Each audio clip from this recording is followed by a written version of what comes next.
여러분, 위대한 지도자는 태어나는 것이 아니라 만들어집니다. 한 시대 영향력이 있는 지도자는 태어나는 것이 아니라 만들어집니다.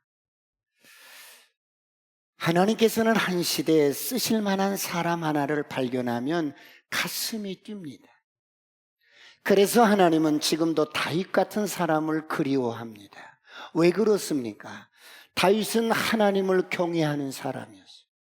다윗은 하나님을 의지하는 사람이었어요. 그러므로 시편 31편 19절은 이렇게 말씀합니다. 다 같이 합독합니다. 시작. 주를 두려워하는 자를 위하여 쌓아두신 은혜, 곧 주께 피하는 자를 위하여 인생 앞에 베푸신 은혜가 어찌 그리 큰지요. 내가 인생을 막 살 수 있습니다. 그런데 내가 하나님을 경외하고 하나님을 두려워해서 막 살지 않습니다. 이렇게 하나님을 경외하고 두려워하는 자를 위하여 하나님이 쌓아두신 은혜가 있어요. 어떤 사건과 문제를 만나면 하나님께 피하는 인생을 위하여 하나님이 쌓아두신 은혜를 풀어주십니다. 오늘 이런 은혜가 있기를 축원합니다. 축원합니다. 오늘 하나님께서 쌓아두신 은혜가 여러분에게 풀어지기를 축원합니다. 사랑하는 성도 여러분, 하나님께서는 한 시대 쓸만한 지도자를 만드시는데 어떻게 만들어 가십니까? 사람의 마음을 연단하십니다. 저와 여러분의 마음을 연단하십니다. 왜 그렇습니까? 사람이 마음이 연단되지 않으면 자기 소견에 옳은 대로 행동합니다. 사람이 마음이 연단되지 않으면 자기가 하고 싶은 대로 행동합니다. 사람이 마음이 연단되지 않으면 자기 기분에 느끼는 대로 끌리는 대로 행동합니다.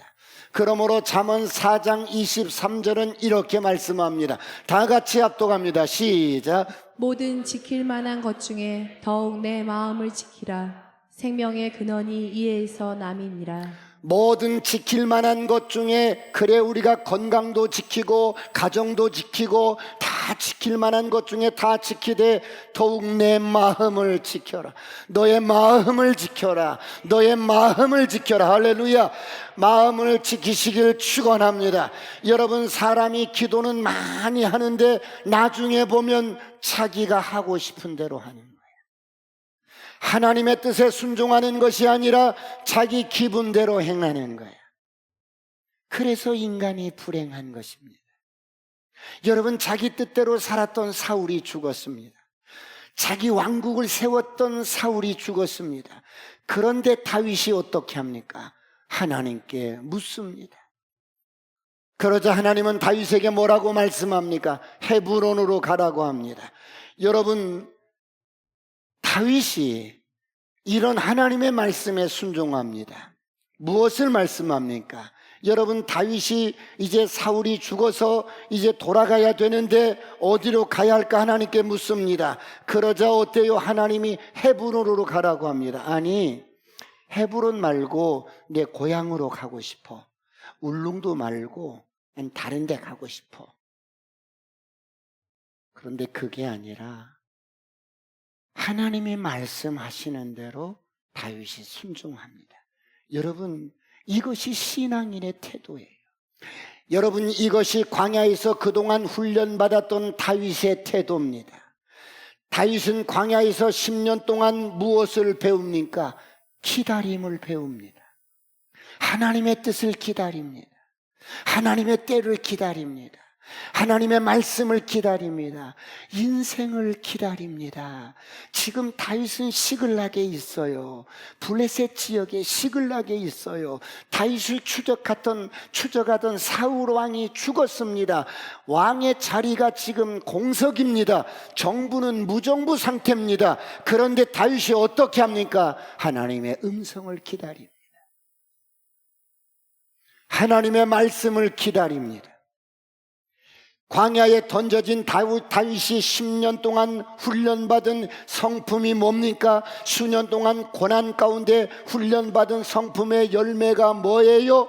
기다리는 거예요. 사랑하는 성도 여러분, 예수 믿고 거듭난 저와 여러분에게 가장 어려운 일이 무엇입니까? 기다리는 거예요. 사람이 제일 어려운 것이 뭐예요? 기다리는 것이 어렵습니다. 우리 육신의 성향은 조급합니다. 그래서 기다리지 못합니다. 어릴 때부터 경쟁하는 사회에 던져지다 보니 빨리 판단하고 빨리 행동하고 빨리 결정하고 빨리빨리 그래야 살아남을 수 있다고 생각합니다. 그래서 예수 믿고 새로운 피조물이 되었는데도 하나님께 묻고 기다리고 순종하고 또 순종하고 묻고 기다리고 순종하는 것, 이것이 잘 안 됩니다. 여러분, 믿음이 좋다는 사람들의 신앙적인 태도와 기준이 뭐예요? 자기 뜻대로 하지 않는 겁니다. 자기 마음대로 하지 않는 거예요. 하나님께 묻고 또 묻고, 하나님이 말씀하시면 자기 생각과 고집을 꺾고, 하나님이 말씀하시면 말씀하시는 대로 순종하며 따라가는 겁니다. 오늘 이런 은혜가 있기를 축원합니다. 사랑하는 성도 여러분, 오늘 다윗이 이것을 보여주는 겁니다. 다윗은 지금 새 시대 차기 대권주자입니다. 다윗이 어떤 사람인가가 중요합니다. 왜요? 하나님의 나라는 사역이 중요한 게 아니에요. 하나님의 나라는 어떤 일이 중요한 게 아니에요. 저와 여러분이 아무리 몸부림치고 발버둥치고 아무리 열심을 해도 사람 하나 구원할 수가 없어요. 하나님의 나라는 사람이 중요해요. 하나님의 모든 관심은 저와 여러분이 어떤 사람인가가 중요합니다. 오늘 사울의 죽음을 대하는 다윗은 어떤 사람이었어요? 사울이 죽었어요. 모든 것을 이제 다윗이 할 수 있는 위치에 있어요. 사람이 어떤 위치에 있으면 그 사람의 진면목이 드러납니다. 지금 다윗은 차기 대권 주자입니다. 그런데 어때요? 기다리는 거예요. 사울이 죽었습니다. 왕의 자리가 공석입니다. 무정부 상태입니다. 지금 다윗에게는 600명의 정예 부대가 있어요. 혁명을 일으킬 수 있어요. 사랑하는 성도 여러분, 여러분 같으면 어떻게 하시겠어요? 여러분, 나를 따르시오. 이제 우리 세상이 되었습니다. 이때를 위함이 아닙니까? 하나님이 나를 수년 전에 왕으로 기름 부음을 받았는데 이제 그 사울이 죽었습니다. 내가 왕입니다. 그런데 다윗은 그렇게 하지 않아요. 다윗은 함부로 행동하지 않습니다. 차기 대권 주자인 다윗은 어떻게 합니까? 첫 번째, 하나님께 묻습니다.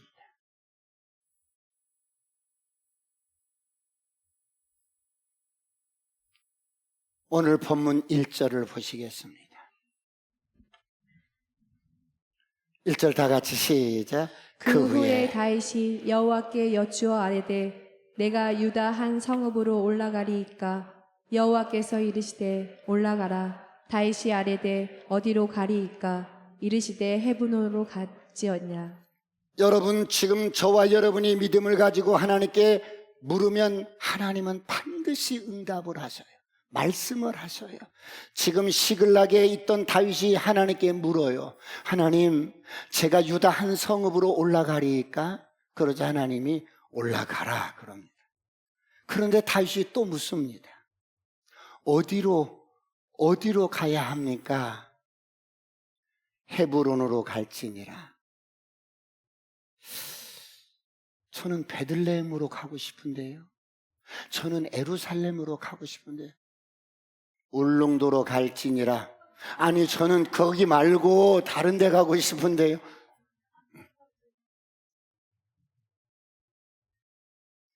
여러분, 왜 하나님은 다윗을 헤브론으로 가라고 말씀하셨을까요? 여러분, 하나님은 왜 다윗을 헤브론으로 가라고 말씀하셨을까요? 예루살렘도 있고 베들레헴도 있고 다른 도시도 있는데 왜 헤브론으로 가라고 말씀하셨을까요? 창세기 13장 18절을 보겠습니다. 다 같이 합동합니다. 시작. 이에 아브람이 장막을 옮겨 헤브론에 있는 마불의 상수리 수풀에 이르러 거주하며 거기서 여호와를 위하여 제단을 쌓았더라. 믿음의 조상 아브라함이 오늘 하나님께서 아브라함을 부르셨어요. 아브라함아, 너는 본토 친척 아비 집을 떠나서 내가 너에게 지시한 땅으로 가라. 그러면 내가 너를 통해서 너의 이름을 창대케 하고 너는 복의 근원이 되고, 이런 약속 하나를 믿고 아브라함이 정처 없이 본토 친척 아비 집을 떠나서 왔어요. 와서 첫 번째 와서 이 헤브론에 와서 하나님 앞에 제단을 쌓고 하나님과 처음으로 예배를 드리면서 하나님과 교제했던 장소가 헤브론이었어요.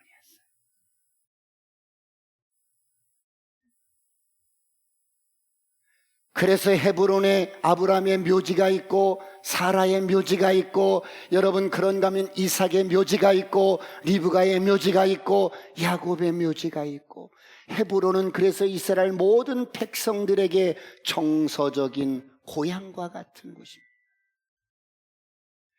그래서 광야 시절에 가나안 정탐꾼들을 보낼 때도 이 헤브론으로 보내는 겁니다. 그래서 그 골짜기, 에스골 골짜기에 가서 큰 포도송이를 꺾어서 메고 옵니다. 여러분, 가나안 땅은 이렇게 젖과 꿀이 흐르는 땅입니다. 정탐꾼들이 정탐하고 보고했던 땅이 바로 이 헤브론입니다. 그래서 여호수아서 14장에 보면 가나안 땅을 점령하고 헤브론이 남았어요. 난공불락입니다. 그때 갈렙이 이 산지를 챙겨주소서. 왜 그렇게 쓸모없는 땅, 아낙 자손들이 살고 있고 그런 험지 산지를, 헤브론을 갈렙이 달라고 했을까요? 그 땅이 믿음의 조상이었던 아브라함이 하나님과 교제했던 땅이요, 여러분, 그래서 헤브론은 이스라엘 백성들이 언제나 그 땅으로 돌아오는 것을 꿈꾸었던 곳입니다. 애굽에서 400년 동안 노예 생활하면서도 이스라엘 백성들은 그 약속의 땅, 가나안 땅으로 돌아오는 꿈을 꾸었던 땅이 헤브론이었어요. 그 헤브론에서 하나님은 당신의 마음에 합한, 그리고 당신께서 훈련시켰던 다윗을 왕으로 세우고 싶어서 헤브론으로 가라고 말씀하는 거예요. 이제 하나님께서 훈련하셨던 다윗이 헤브론에서 왕위에 오르게 됩니다. 아브라함의 자손이면서 유다 지파인 다윗이 그곳에서 왕위에 오르게 됩니다. 그래서 먼 훗날에 아브라함과 다윗과 그 자손 예수 그리스도의 족보를 이루어가는 겁니다.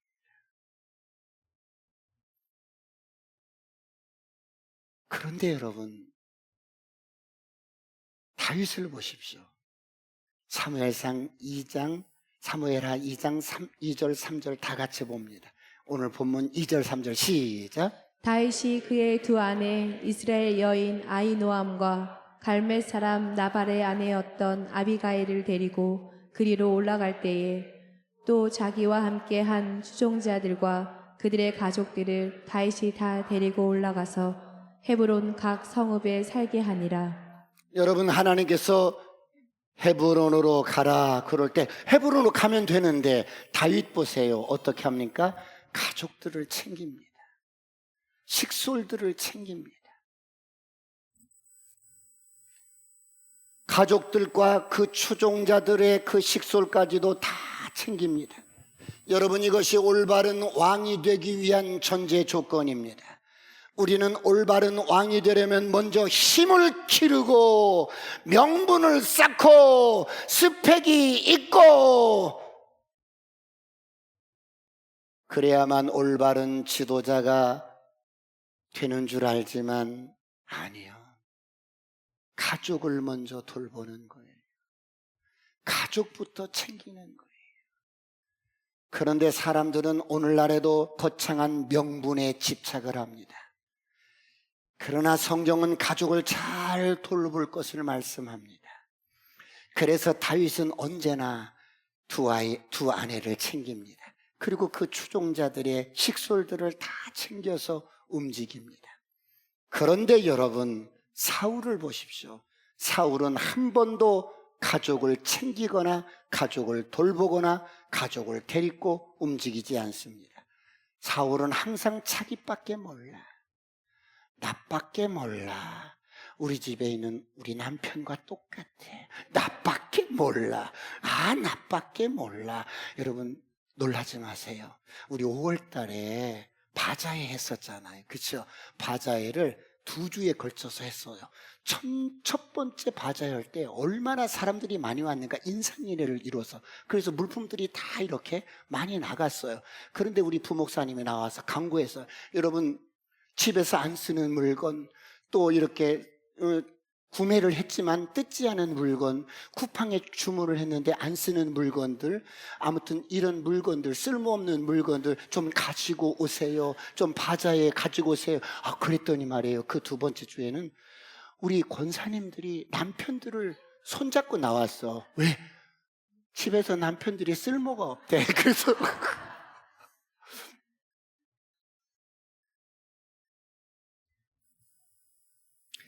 사울은 항상 자기밖에 몰라.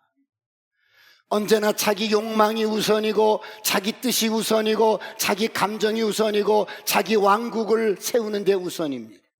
그래서 자기 마음에 들지 않으면 죽을 때까지 미워하는 거야. 죽을 때까지 미워하는 거야. 그래서 사울은 왕이 되었지만 평안함이, 백성들에게 편안함을 주지 못해 늘 주변에는 시기와 질투와 여러분 늘 갈등과 싸움이 있는 거예요. 그런데 오늘 다윗은 항상 그의 가족을 챙깁니다. 그의 식솔들을 챙기고 돌봅니다. 그러므로 다윗은 비록 도망 다녔어도 항상 평안함이 있었어요. 늘 가족과 함께하는 가정이 되시길 축원합니다. 축원합니다. 4절을 한번 보겠어요. 4절 다 같이 시작. 유다 사람들이 와서 거기서 다윗에게 기름을 부어 유다 족속의 왕으로 삼았더라. 다윗이 이제 그의 식솔들을 데리고 헤브론으로 왔는데, 그 헤브론의 유다 지파 한 지파가 다윗을 이렇게 잡아서 기름을 붓습니다. 왕으로, 유다 한 지파를 다스리는 왕으로 기름 부음을 받습니다. 여러분, 다윗은 사무엘상 16장에서 어린 소년 시절에 기름 부음을 받았어요. 너무 행복했어. 그래서 기름 부음을 받으면 막 그냥 모든 게 형통할 줄 알았는데 엄청나게 고생을 한 거야. 늘 도망다니고 광야에 던져져서 춥고 배고프고 쫓겨다니고, 때로는 어때요? 미친 척 하면서 살아나기도 하고. 그런데 그런 고통의 시간이 끝나고 지금 다윗이 유다 지파 한 지파의 왕으로서 기름 부음을 받습니다. 여러분, 왜 이스라엘 모든 족속들이 모여서 다윗에게 기름을 붓지 아니하고 유다 족속 한 지파만 다윗에게 기름을 부을까요? 하나님의 약속 때문이에요. 하나님은 850년 전에 야곱의 축복을 통해서 약속하셨어요. 창세기 49장 8절, 9절, 10절을 다 같이 봅니다. 시작. 유다야, 너는 내 형제의 찬송이 될지라. 내 손이 내 원수의 목을 잡을 것이요 내 아버지의 아들들이 내 앞에 절하리로다. 유다는 사자 새끼로다. 내 아들아, 너는 움킨 것을 찢고 올라갔도다. 그가 엎드리고 웅크림이 수자 같고 암사자 같으니 누가 그를 범할 수 있으랴. 규가 유다를 떠나지 아니하며 통치자의 지팡이가 그 발 사이에서 떠나지 아니하기를 실로가 오시기까지 이르리니 그에게 모든 백성이 복종하리로다. 여러분, 야곱이 이제 임종 직전에 12자녀들을 보면서 여러분, 하나님의 말씀을 애언적으로 약속을 계시해 줍니다. 그런데 8절을 한번 띄워주세요. 유다야, 너는 내 형제의 찬송이 될지라. 여러분 저를 보세요. 유다라는 이름은 찬송이라는 뜻인데 여러분 저와 여러분이 찬송을 늘 이렇게 입을 열고 찬송을 드리면 여러분 안에 있는 어둠이 떠나갑니다. 가정의 어둠이 떠나갑니다. 저주가 떠나갑니다. 찬송은 능력이에요. 그런데 유다야, 너는 이름만 찬송이 아니라 내 모든 형제들에게서 찬송을 받을 왕이 될 거야. 너의 후손 가운데 그런 자가 나타날 거야. 그래서 저와 여러분이 찬송을 부르면 저를 보세요. 내 손이 원수의 목을 잡을 거야. 싸움을 하다가 목 잡히면 지는 거잖아요. 찬송을 하면 이 원수마귀의 목을 여러분들이 딱 잡는 거야. 찬송을 멈추지 마시길 축원합니다. 축원합니다. 그런데 이런 유다가 네 번째 아들인데 다윗이 이렇게 애언을 하는 거예요. 하나님의 말씀, 약속의 말씀을 애언을 하는 거예요.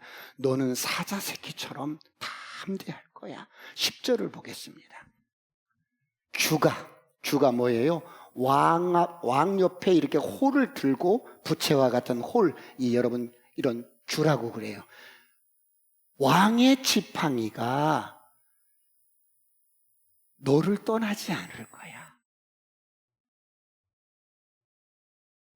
통치자의 지팡이가 너를 떠나지 않을 거야. 너의 자자손손, 이런 놀라운 이런 축복이 이어갈 텐데 지금 그런 애언을 말씀하고 있는 거예요. 그에게 모든 백성들이 복종할 거야. 자, 여러분, 야곱이 숨을 거두면서 자녀들에게 축복을 하는데 가장 강력한 축복이 유다에 대한 축복이었어요. 오늘 이런 은혜가 있기를 축원합니다.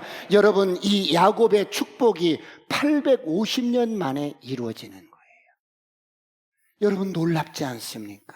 하나님의 말씀은 하나도 땅에 떨어지는 법이 없어요. 하나님의 계획은 그 옛날 창세기 49장에서 약속된 것이 오늘 850년 후에 지금 다윗에게서 그것이 이루어지는 거예요. 그런데 여기를 읽을 때, 창세기 49장을 읽을 때 누가 다윗을 상상이나 했겠어요? 그런데 하나님은 850년이 지난 지금 그 약속을 이루고 계시는데 베냐민 지파에서 왕이 된 사울은 하나님이 원하시는 왕이 아니었어요. 백성들이 요구하고 백성들이 원해서 여러분 사울 왕을 세웠던 거예요. 사랑하는 성도 여러분, 그래서 야곱의 축복은 베냐민 지파가 아니라 유다 지파를 통해서 자자손손 여러분 복을 받게 하셨어요. 자, 수많은 세월이 흘렀어요. 야곱이 죽으면서 자녀들 하나하나 축복을 했는데, 야, 누벤, 너는 왜 성격이 그렇게 물 끓듯 하냐? 이렇게 하나하나 축복을 했는데 유다를 향하여 축복을 한 그 축복의 애언이 오늘 다윗이 유다 지파의 왕으로서 기름 부음을 받는 거예요. 할렐루야. 그러므로 여러분, 하나님의 약속은 시간이 지나고 수많은 세월이 흘러도 반드시 이루어지는 거예요. 그러므로 디모데후서 2장 13절은 이렇게 말씀합니다. 다 같이 합독합니다. 시작. 우리는 미쁨이 없을지라도 주는 항상 미쁘시니 자기를 부인하실 수 없으시리라. 우리는 신실하지 못하고 성실하지 못할지라도 주는 항상 신실하고 성실하시니 주님은 이런 당신의 성품이나 성품을 부인할 수가 없어. 그래서 우리는 약속을 했다가도 내가 형편이 안 되면 뒤집어 버려요. 우리는 무엇을 또 이렇게 했다가도 또 여러분 내가 형편이 안 되면 뒤집어 버려요. 그런데 하나님의 약속은 성실하고 신실해서 반드시 그 약속을 이루신다는 거예요. 할렐루야. 우리의 모든 생각을 뛰어넘어서, 저와 여러분의 예측을 뛰어넘어서, 하나님의 약속은 모든 기억을 뛰어넘어서 이루어질 줄 믿습니다. 그렇다면 여러분, 하나님의 약속의 말씀을 여러분의 마음에 품어야 돼요. 하나님의 약속을 여러분들이 믿음으로 취하셔야 돼요. 오늘 이런 은혜가 있기를 축원합니다. 여러분, 하나님의 말씀을 품는다는 것은 축복을 품는 것이요, 하나님을 품는 것이요, 생명을 품는 거예요. 반드시 내가 믿음으로 취하면 이 약속은 언젠가 이루어지리라. 할렐루야. 여러분, 생명은 어때요? 생명은 다급하게 조급하게 이룰 수 있는 게 아니에요. 생명이란 엄마의 품속에서 10개월을 다 채워야만이 아이가 출생을 해요. 출생을 하면 그 아이를 먹이고 입히고 길러야 합니다. 생명은 뛰어넘는 것이 없어요. 생명은 월반이 없어. 생명은 자라는 과정과 시간이 반드시 필요해요. 시간이 지나야, 때가 차야만이 생명이 성장하듯이 하나님의 말씀도, 저와 여러분이 말씀을 가슴에 품고 생명을 품으면 때가 되면 이 말씀이 내 안에서 역사하고 나를 변화시키고 꿈 같은 일들을 경험할 줄 믿습니다. 그래서 말씀을 품어야 돼요. 오늘 여러분, 하나님의 말씀의 약속이 야곱이 죽으면서 애원했던 게 850년 만에 유다 족속인 다윗을 통해서 그대로 이루어집니다. 그러므로 신앙생활을 그냥 하는 것이 아니라 약속의 말씀을 취하시길 축원합니다. 이사야서 53장 5절에 예수가 찔림은 우리의 허물을 인하며 예수가 상함은 우리의 죄악 때문이라. 그가 징계를 받음으로 우리가 평안을 누리고 예수가 채찍에 맞음으로 내가 나음을 입었도다.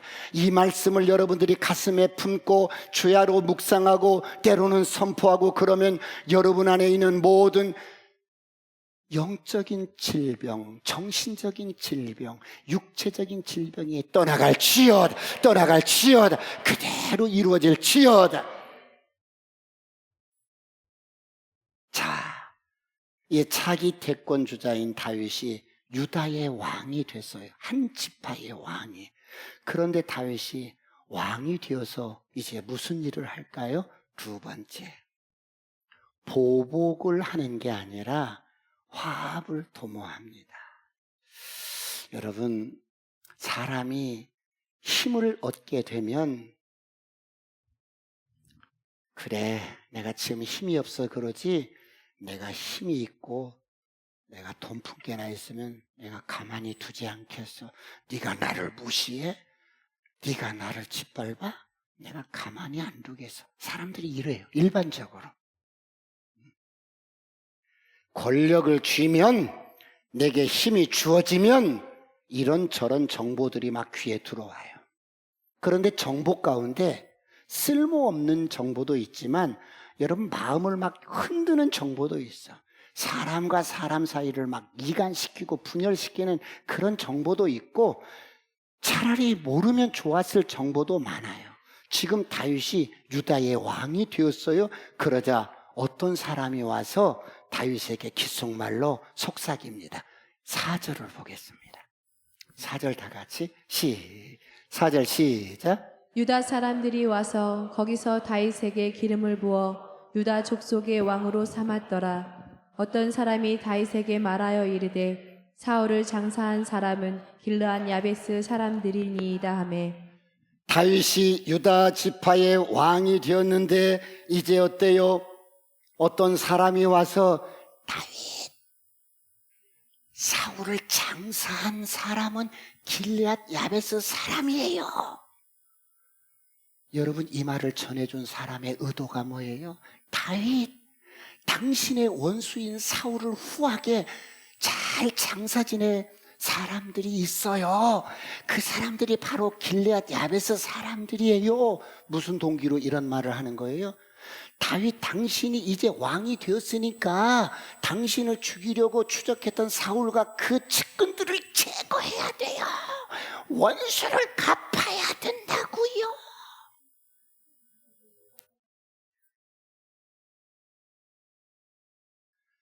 사울 왕은 못 죽였어도 사울의 장례를 치러준 자들을 처벌해야 돼요. 다윗, 이제 우리의 정적들을 하나씩 제거시켜 나가야 돼요. 원수를 갚아야 돼요. 다윗에게 보복하라고 충동질을 해요. 여러분, 정치공학은 언제나 하나님의 말씀 기반하거나 신학을 기반하지 않으면 원수를 갚고 정적을 제거하고 계속 악순환이 계속 되어지는 거예요. 정권을 잡으면 또 보복 정치하고 서로가 원수처럼 여기고 상대를 완전히 정치적으로 매장시키고 계속해서 이런 정치의 악순환이 왜요? 하나님의 말씀을 기반하지 않고 신학을 기반하지 않고 인간적인 생각을 기반으로 정치를 하니까 그래요. 그런데 오늘 다윗, 사울의 정적들을 제거해야 돼요. 사울의 시체를 거둬서 장사를 지내준 자들이 길앗 야베스 사람들인데 고들을 어떻게 처리해야 돼요? 그러자 다윗이 어떻게 해요? 다윗이 그래! 이런 것이 아니라 보복을 하는 게 아니라 은혜를 베풀어. 보복을 하는 게 아니라 화합을 합니다. 보복을 하는 게 아니라 축복을 합니다. 길앗 야베스 사람들에게 다윗이 어때요? 전령을 보냅니다. 사람을 보내서 5절로 7절까지 보겠습니다. 오늘 본문 다 같이 시작. 다윗이 길르앗 야베스 사람들에게 전령들을 보내 그들에게 이르되 너희가 너희 주 사울에게 이처럼 은혜를 베풀어 그를 장사하였으니 여호와께 복을 받을지어다. 너희가 이 일을 하였으니 이제 여호와께서 은혜와 진리로 너희에게 베푸시기를 원하고 나도 이 선한 일을 너희에게 갚으리니. 여러분, 다윗이 왕이 된 후에 처음으로 행한 공식적인 행보가 뭐예요? 전령을 보내서 사울을 후하게 장례를 치러준 그들에게 어때요? 여호와께 복을 받을지어다. 여러분, 다윗을 보세요. 다윗이 그들을 품습니다. 그들을 징계하거나 원망하거나 책망하거나 저주하거나 보복하는 것이 아니라 너희가 너희 주 사울에게 이처럼 은혜를 베풀었구나. 그를 후하게 장사하였으니 여호와께 복을 받을지어다. 여러분, 다윗이 사울 앞에서 울고 흐느끼고 옷을 찢고 고개를 꺾고 울었던 게 위선이 아니고 가식이 아니고 진심이었던 거예요. 일반적으로 정치인들은 앞이 다르고 뒤가 달라요. 그런데 다윗을 보세요. 어때요? 진심인 거예요. 옆 사람 눈을 보면서 나 진심이야. 시작. 나 진심이야. 진심이야. 진심이야. 진심. 진심이야.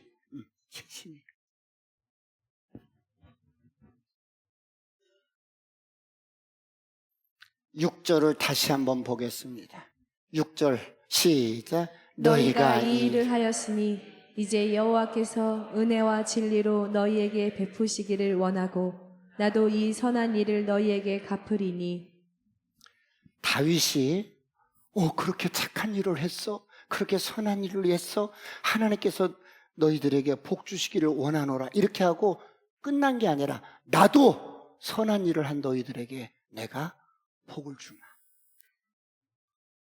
입술로만 입서비싸는 게 아니라 나도 선한 그 일을 한 너에게 복을 줄게.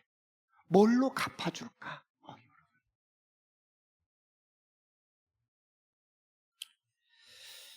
어떻게 다윗이 이럴 수가 있겠습니까? 다윗은 광야에서 훈련하는 동안에 철저하게 이기적인 나의 이기심을 버렸어요. 내 중심적인 내 자아를 철저하게 버렸어요. 내 육신적인 생각을 버렸어요. 그러므로 예수 그리스도의 사람은 그 정과 욕심을 십자가에 못 박으시기를 축원합니다. 갈라디아서 5장 24절에 이렇게 말씀합니다. 다 같이 합독합니다. 시작. 그리스도 예수의 사람. 사람들은 육체와 함께 그 정욕과 탐심을 십자가에 못 박았느니라. 그리스도 예수의 사람은 육체와 함께 그 정과 탐심을 십자가에 못 박았느니라. 오늘 이런 은혜가 있기를 축원합니다. 여러분, 사울이 죽었습니다. 사울이 죽었으면 마땅히 다윗이 왕이 될 것을 온 이스라엘 사람들은 삼척동자도 다 알아요. 그리고 사울과 다윗이 사람들의 보기에는 사울이 자꾸 다윗을 잡아 죽이려고 추적하니까 원수지간으로 다 알고 있었어. 그래서 다윗이 차기 대권 주자라는 것을 다 알고 있어서 이런 상황에서 여러분, 죽은 사울의 장례를 치러주면 차기 대권 주자인 다윗에게 보복을 당하거나 불이익을 당할 것을 다 알고 있었어. 사울을 도왔어? 내 정적이고 원수인 사울을 도왔어? 정치적인 보복을 받을 것을 다 알고 있었어. 그런데 다윗이 어때요?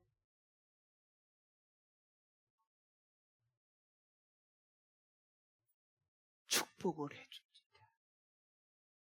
그렇다면 여러분, 저를 보세요. 왜 이 정치적인 보복도 불사하고 불이익을 당할 것을 불사하고 왜 죽은 사울의 시체를 목숨 걸고 거두어서 야베스 사람들이 장사를 주었을까요? 세 번째, 은혜를 잊을 수가 없었어.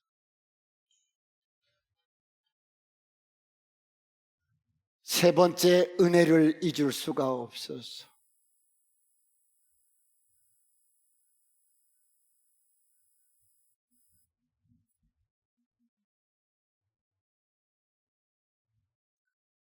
도대체 그 악한 사울왕에게 자기밖에 몰랐고, 여러분, 자기 왕국을 세웠던 사울에게 길르앗 야베스 사람들이 무슨 은혜를 입었기에 죽은 사울의 시체를 거두어서 장례를 치러주었을까요?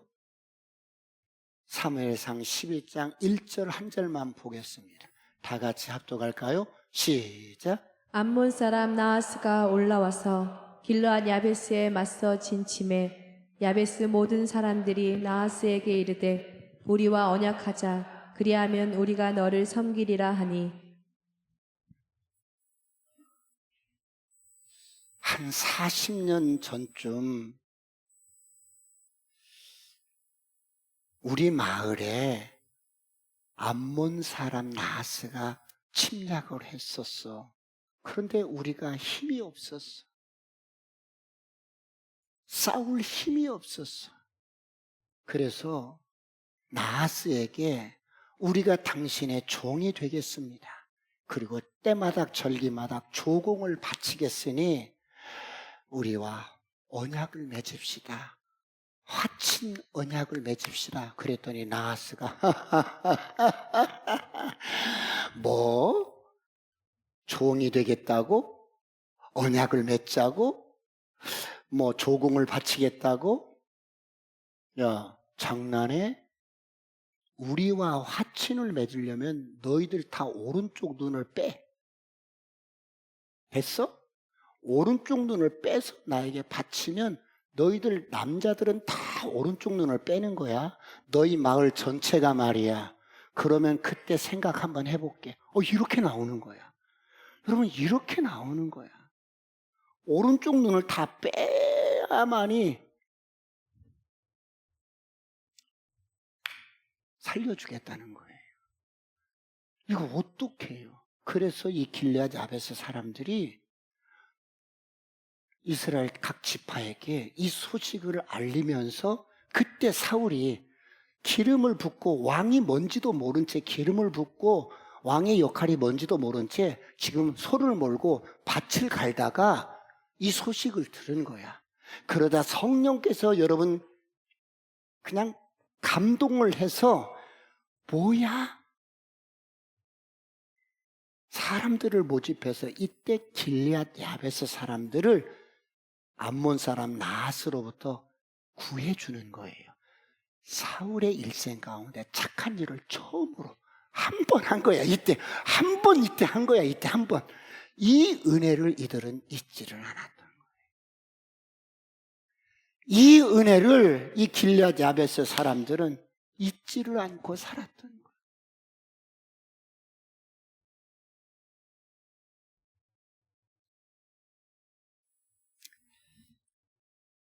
그래서 사울이 목이 떨어진 채로 벽산 성벽에 시체가 못 박혀서 출입하는 모든 사람들에게 여러분 조롱거리가 되고 우색거리가 되고 전시되어 있는 시체를 길앗 야베스 사람들이 목숨을 걸고 그 시체를 수거를 해서 가지고 와서 장례를 치러주는 거예요.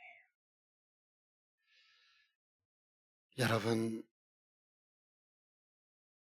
내가 사울의 시체를 장례를 치러주면 나에게 정치적인 보복이나 여러분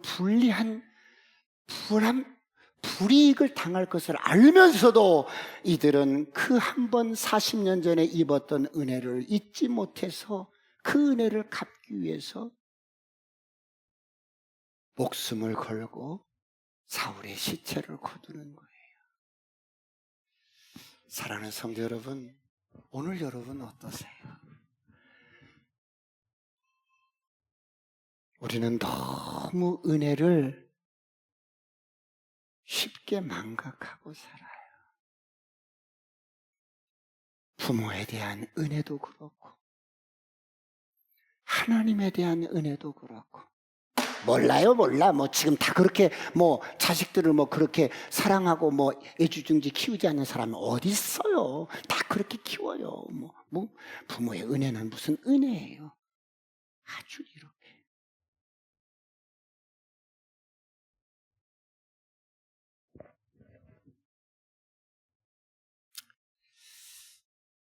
춥고 배고플 때 밥 한 끼 사줬던 거. 갈 길 몰라서 방황할 때 손을 잡아 주어서 인도해 주었던 것.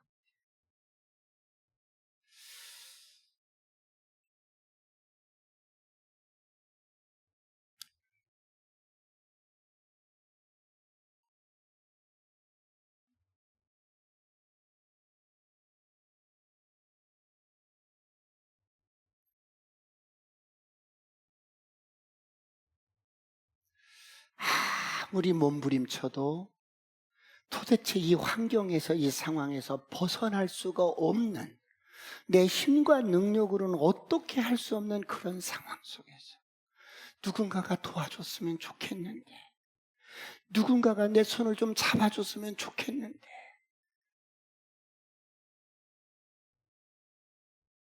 그런 절망적인 상황에서 누군가가 은혜를 베풀어 주었어요. 근데 우리는 그런 은혜들을 잊어버리고 사는 거예요.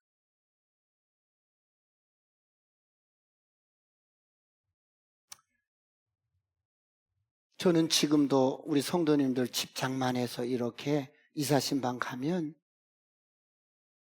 옛날에 지하실에서 살 때 이 지하실에서 벗어나고 싶은데 벗어날 수가 없는 거야.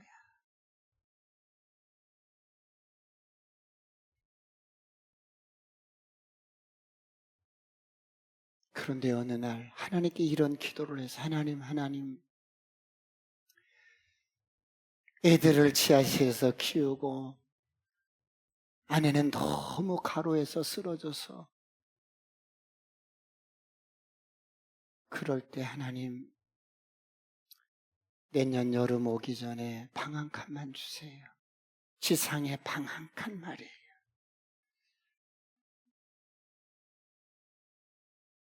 그런데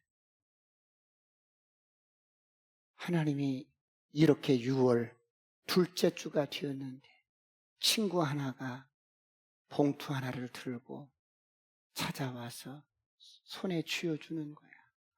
이거 내 전 재산이야. 그런데 자꾸 하나님이 이 돈을 갖다 주라고 그래. 나는 서울로 전임 사역자로 가니까 그 교회에서 방 2개짜리 방을 얻어놓고 가니까 괜찮아. 당신의 전세 자금인 700만 원을 빼가지고 내 손에 쥐어주는 거예요. 그래서 제가 그 돈을 가지고 요 앞에, 요 볼록 앞에 거기에 방 1칸을 얻었어. 그래서 이제 방을 이렇게 도배를 하고 이사를 했어. 이삿짐도 없으니까. 근데 여러분, 제가 벽을 이렇게 쓰다듬어서 이렇게 쓰다듬어 보니까 벽에서 풀칠해서 말랐으니까 쓱쓱 소리가 나는 거야. 내가 너무 좋은 거야. 그래서 내가 하나님께 울면서, 하나님, 내가 효도할게요. 내가 이 은혜를 절대 잊지 않을게요. 내가 하나님을 어떻게 기쁘시게 해드릴까? 내가 이 하나님을 어떻게 기쁘시게 해드릴까? 무엇이든지 하나님 기쁘신 일이라면 다 해드릴 수 있을 것 같아요.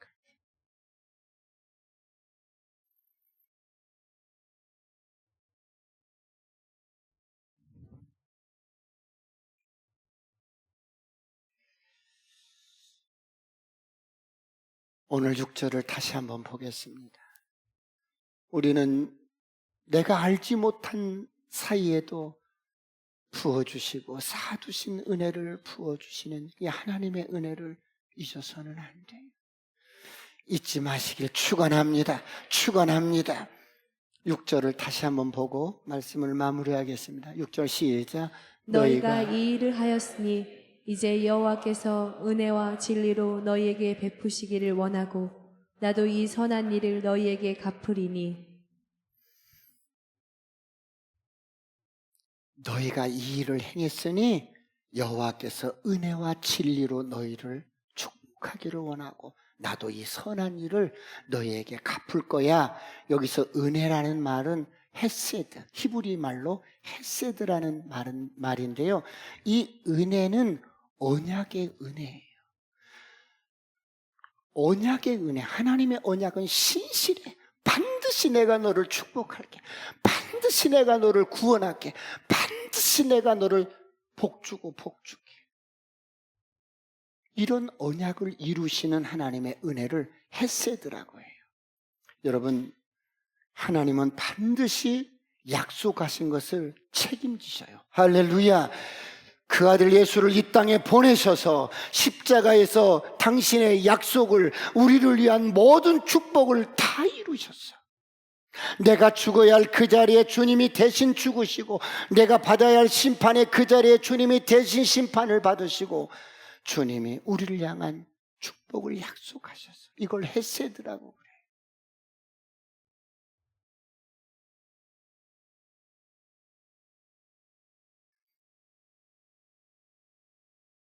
그러면서 다윗이 길르앗 야베스 사울의 장례를 치러준 그들을 어떻게 해요? 7절을 보겠습니다.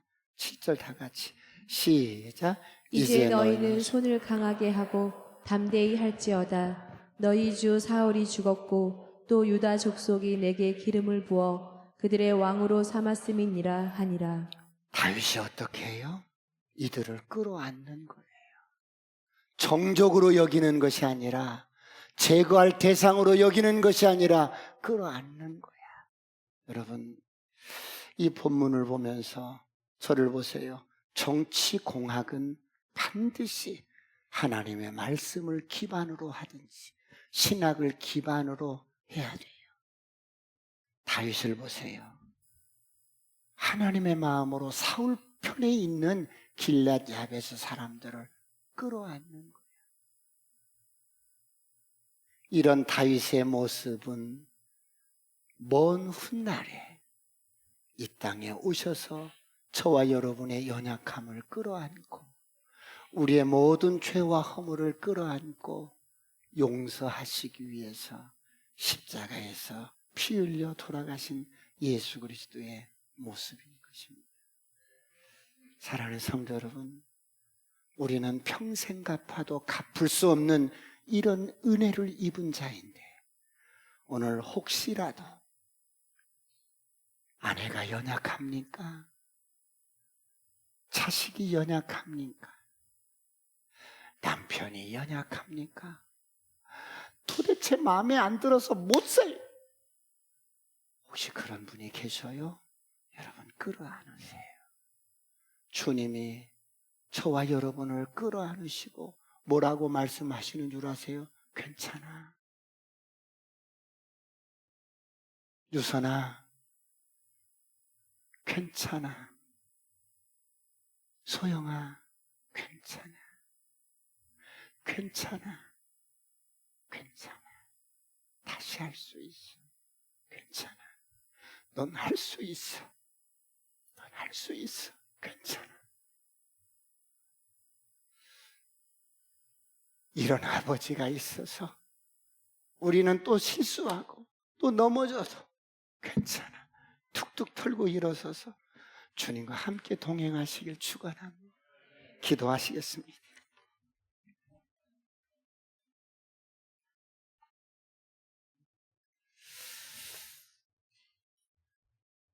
나는 이런 선한 주님을 믿어요.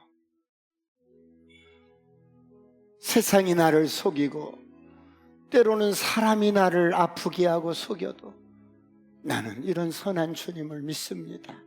주님 도와주십시오. 주여 삼창하시고 동선 완전히 기도하시겠습니다.